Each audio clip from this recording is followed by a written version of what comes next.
The night shift at Metropolitan General was always challenging, but this one would change everything. I was just finishing my rounds when they brought him in, an elderly man, unconscious, wearing tattered clothes and carrying no ID. Another homeless case, Dr. Richards sighed, barely glancing at the patient. Put him in the hallway until we clear a non-priority bed. But something about the man's face seemed familiar. Despite his ragged appearance, his hands showed signs of recent professional care. And the way he was clutching a worn leather notebook. I'll take him to room 712. I decided. It was technically reserved for VIP patients, but it had been empty for weeks. Are you insane, Sarah? Amy, the charge nurse whispered. If Dr. Harrison finds out you put a homeless man in a VIP suite. Dr. Victoria Harrison wasn't just any hospital administrator. She was the CEO who turned Metropolitan General from a caring community hospital into a profit-focused corporation. Under her leadership, non-priority patients were often left waiting for hours. Everyone deserves proper care, I replied, remembering my own father's last days in a hospital hallway. Help me move him. As we transferred the mystery patient, his notebook fell open. I caught a glimpse of complex medical diagrams before quickly closing it. Something wasn't adding up. I spent my entire shift monitoring him, neglecting the paperwork Dr. Harrison always insisted was more important than excessive patient attention. His vitals were stable but concerning. Every instinct told me this man needed careful observation. At 6 a.m., Dr. Harrison's clicking heels announced her early morning inspection. She stopped dead when she saw our hallway empty of waiting patients. Where are the overflow cases? She demanded. Room 712, I answered honestly. I assessed the situation and... You put someone in a VIP suite without authorization. Her perfectly painted lips curled in disgust. Who? John Doe case, approximately 70 years old, brought in at 2 a.m. with a homeless man. She cut me off. In my VIP wing. She stormed into room 712, taking in the scene with growing fury. Are you deliberately trying to destroy this hospital's reputation? He needs proper care. I stood my ground. His symptoms indicate. Your job isn't to think, she snapped. It's to follow protocols, and protocol says non-paying patients wait in the hallway. That's not healthcare, I protested. It's not what Metropolitan General used to stand for. Used to? She laughed coldly. You mean before I turned this failing hospital into a profitable enterprise? Clear this room immediately and consider yourself terminated. You can't fire her for providing care, Amy spoke up. I can fire her for misuse of hospital resources, Dr. Harrison smiled. Security, please escort Nurse Chen out of the building. And move this person to the hallway where he belongs. As security approached, the patient's heart monitor began beeping erratically. I rushed to his side, professional instincts taking over. Step away from him, Dr. Harrison ordered. You're no longer employed here. That's when the patient's eyes opened. He looked straight at me, then at Dr. Harrison, and spoke in a clear, educated voice. Actually, she works for me. We all do. Dr. Harrison froze. What? Thomas Chen, he said calmly, despite the monitor's warnings. Majority shareholder of Metropolitan General Hospital. And I believe we need to discuss how you've been running my father's legacy. The security guards stepped back.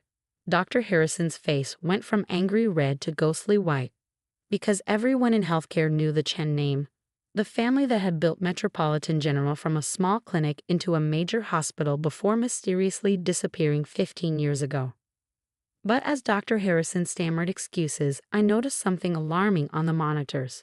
Mr. Chen's stable condition was rapidly deteriorating, and his next words confirmed my worst fears.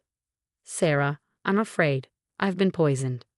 Code blue, I shouted, already moving to action as Mr. Chen's vitals plummeted.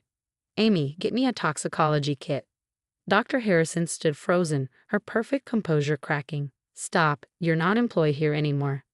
You can't. Either help or get out of my way, I snapped, starting emergency protocols. Years of ER experience took over as I worked to stabilize him. Mr. Chen grabbed my hand weakly.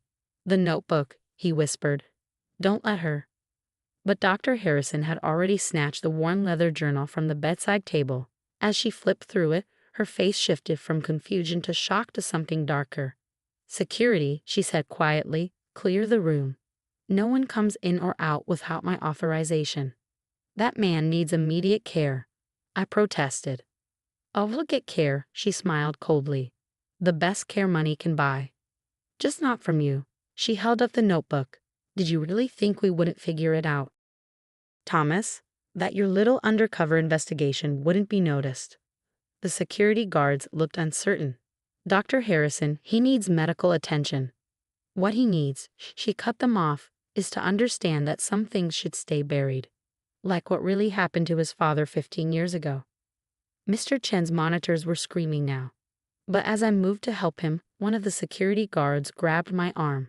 Not the hospital's regular security. This man wore an earpiece I'd never seen before. The poison, Mr. Chen managed between gasps. It wasn't just me. Check the general supply. Horror dawned as I understood. I've been noticing increased complications in routine cases over the past month. Small things, patients taking longer to recover, unexpected reactions to standard medications. You've been tampering with the hospital's medical supplies, I accused Dr. Harrison. That's why you changed suppliers last month. That's why you've been restricting access to the pharmacy records. She laughed, a harsh, unfamiliar sound. Tampering? I've been correcting a mistake. This hospital was supposed to be mine. Richard Chen promised it to me before his mysterious accident, but he left everything to his idealistic son instead.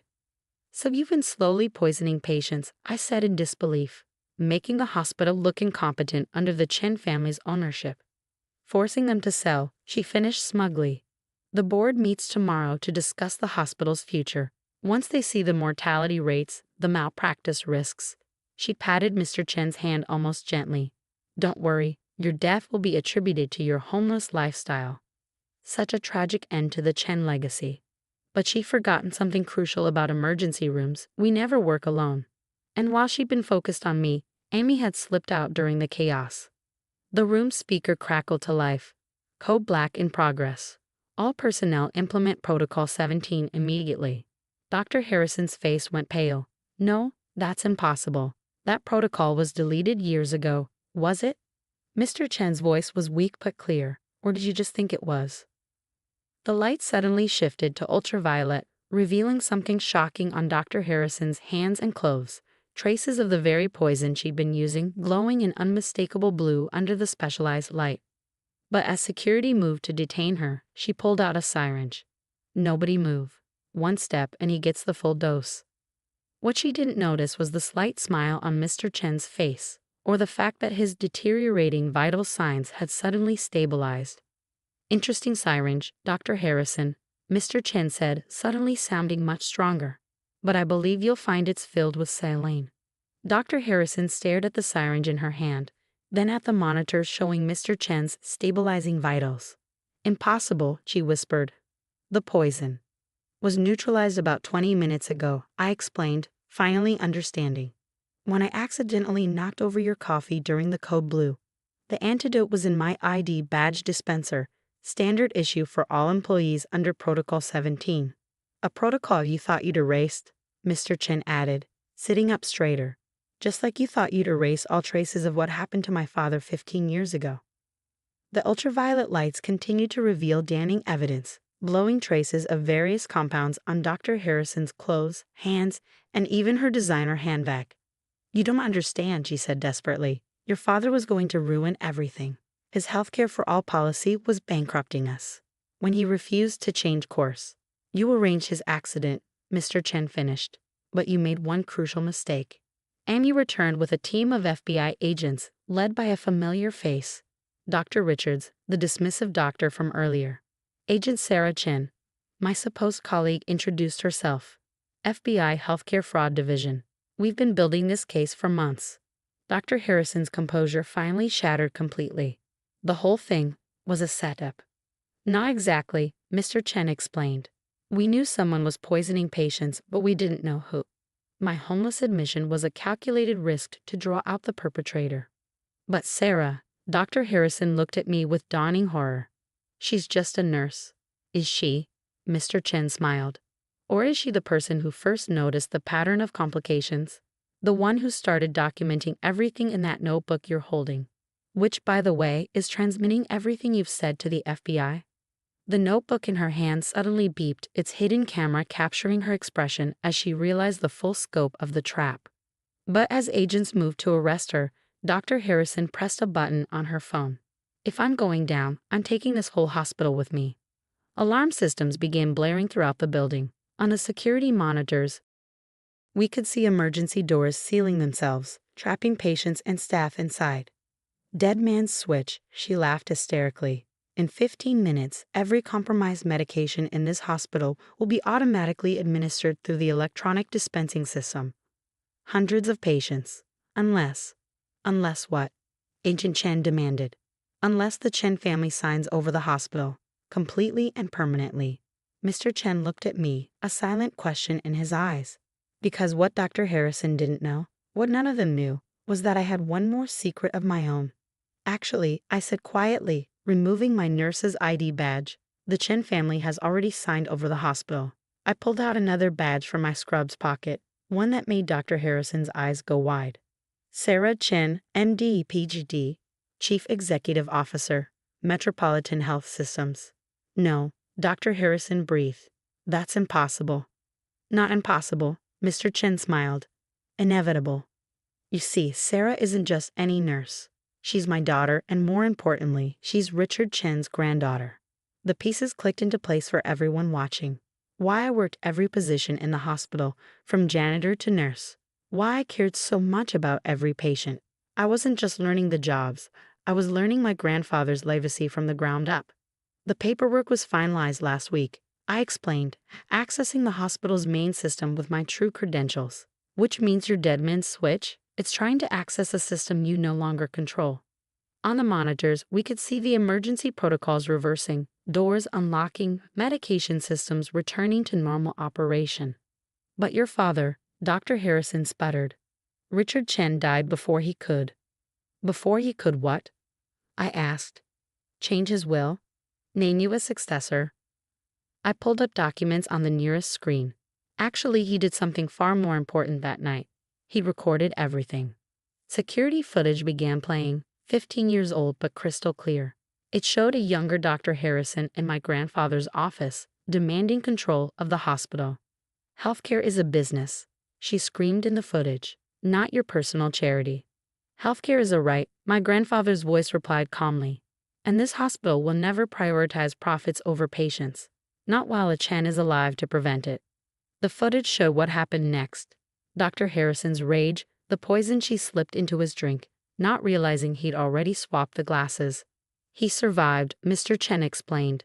"Barely. But he knew the hospital wasn't safe while she remained in power. So he went into hiding, protecting his legacy until the right moment." And that moment, I stepped closer to Dr. Harrison. Was finding someone who could rebuild Metropolitan General from the inside out. Someone who understood every job, every patient, every detail of what makes a hospital work. The FBI agents moved in to arrest her, but Dr. Harrison had one final card to play. She pulled out another phone, a dead man's switch for something far worse. "One press," she threatened, "and every media outlet gets proof of patient neglect under Chen family management. Your reputation will be destroyed." I almost laughed. "You mean the carefully documented cases of neglect you orchestrated? The ones we've been tracking and correcting for months? Check your phone's signal." She pressed the button repeatedly, growing more frantic. Nothing happened. "Hospital rooms have excellent signal blocking," I explained, "especially when you know which frequencies to target." As they led her away in handcuffs, the morning shift arrived to find their hospital transformed. The homeless patient was now revealed as the long-lost Thomas Chen. The fired nurse was their new CEO. And most importantly, the hospital was returning to its original mission. 1 year later, Metropolitan General leads the country in patient care quality. I still work nursing shifts regularly, now with my real name badge. My father handles the business side while I focus on medicine, continuing my grandfather's legacy of putting patients first. Dr. Harrison serves her sentence in a minimum security prison, where she's required to provide basic medical care to fellow inmates. Sometimes the best karma is being forced to give the very thing you tried to deny others. The notebook that captured everything. It sits in my office, A reminder that the most important medical tool isn't technology or money. It's the willingness to care for every patient, regardless of their appearance or ability to pay. After all, you never know when the homeless person in your emergency room might turn out to be someone extraordinary, or more importantly, when an ordinary person might need extraordinary care.